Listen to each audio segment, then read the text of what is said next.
So, hi guys! Welcome to another video. And alam niyo na, pag andito ako again sa aking doll area, that means another doll mail! So, we have another doll to unbox. Syempre, Bratz. Ito, matagal ko na itong hinihintay. So, yan. I'll open it lang. Tatanggalin ko lang ulit yung packaging. Then, I'll show you what's inside. Wait lang, guys! Ito na yung box niya, guys.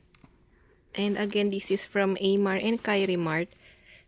Dito ako sa shop na to ngayon. Madalas, pre-order ng dolls.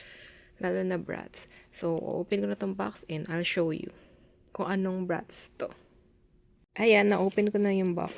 And meron pa pala siyang bubble wrap. So, last na to. Tatanggalin ko lang yung bubble wrap.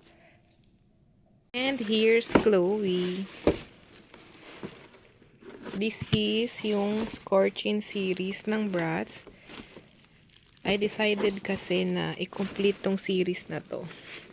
I don't know, basta iba yung dating sa akin itong series na to. So, I decided to complete all of them. Nauna yung tatlo dumating. Na-post ko na yung before sa mga previous videos ko. Pinaka-late na dumating itong si Chloe. Here's Jade. Ayan, si Yasmin and si Sasha, ayan, sa likod. So, diba? Si Chloe na lang talaga ang kulang. And ayan, complete na sila. So, ito yung outfit niya. Ang ganda ng face ni Chloe dito. Yung dumi niya, guys, sa box lang yan siya. Look at the makeup. Gandang-ganda ko sa eye makeup ni Chloe dito. Yan, the shoes. And ito yung art niya sa likod. Ang ganda din, guys. Diba? So, good feeling ko, good decision na kinomplete ko silang apat. Pretty. Although, lahat naman sila pretty. Pero, syempre, bias natin is Chloe or Jade.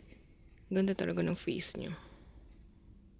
So, ayan. Imomove na natin siya. Ay, wala na pala space.